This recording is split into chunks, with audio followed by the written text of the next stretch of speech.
We're going to step aside from the app we're building and we're going to check out what props and state are. I created a couple of components here and I'm going to show you some examples. But firstly, what is props and what is state? Well, props are very much like the HTML elements attributes. So, for example, if we have an image tag, image, and we also have a source that we're feeding the image tag with, so it should know where to get the image. This is an attribute, and as you will see later on, the props are very much like this. So with props you can transport data down to other components. You can transport data down, you can't transport data up to another component. So you use props to get data to another component down in the component tree. And what is state then? State is where the data lives in the component. And we're going to start to look at the state. And I got some few examples here where we can see how the state works in a component. So I made this component called props and state. This is just rendering out the alpha component. And the alpha component is a stateful class component. So we have state in alpha. So if we look at state here, state is just like a regular object, but the difference is when state is updated, React always re-render the component. And that is very handy for us when we want to do stuff. And note that it's only re-rendering the component, not the whole page. So it's just updating the things that have changed since the last render. As you can see here, we're just writing state as a regular object and we have different properties inside the object. So you may also see something like this in other code. You have a constructor and we call super props and then we set the state. And we'll just use the property alpha value here also. Like this. Well, you can call it the old way of doing it. We had to do all this before, but we don't have to do that anymore. This is just the same as writing this. So I prefer to have this shorter code when I code in React. So I'll use this syntax instead. So, but just so you know, you may come across code like this, and this is also completely fine and okay. And so now we know how to create the state object and how we can assign it with initial values. But how do we update the state if we want to do it in our code? Well, there's one thing you should know about the state, that is, it should always be treated as an immutable object. And with an immutable object, you shouldn't change it directly. For example, this state counter equals this state counter plus 1. This is wrong. You shouldn't do like this because you're altering the state directly and you shouldn't do it. Instead, I made this click function here that's assigned to a button. So if we check here, I have a button and you click it and you see I console log out when we click it. So if we go back to our code and look at this button code, well, the first thing we have to do is to take a copy of the state where we want to update the state. So we take a copy of this state counter and put it in the copy counter variable.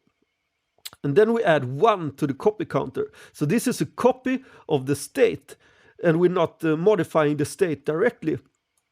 And how do we set the state then? Well, I can delete this and we'll write it again. We have a function in React that's called setState that we always use when we set the state in our component. So we use this setState. We have a parenthesis and then curly braces to update our object inside the function. And we want to update the counter with the copy counter value. So if we do it like this, we're not modifying the state directly. We're using the setState function and we're using a copy when we're adding the number to the old number. So if we look here, we have the counter and it's adding a number on each click. This is the state we're showing here. So it's the state who updates and the component also re-renders. But we can't see it now because we aren't changing anything in the component now. So this is how state works and how you update the state when you want to do it in your component. What about props then? Well, if we go back to our alpha component, let's say we want to render another component named beta. And as usual, we render out our component in the return statement. So we write beta, and then we want to send a prop down to beta. You can have any name you want on the prop as long as it's following the naming convention of JavaScript. So we can call it from alpha, and then we want to send down let's say we want to send down the state alpha value. We do it in curly braces because now we're in JavaScript, and when we're using JavaScript in JSX code, we always have to do curly braces before and after the code statement. We're getting this state alpha value, and we self-close it. So now we're sending down the alpha value from alpha state, that is a string.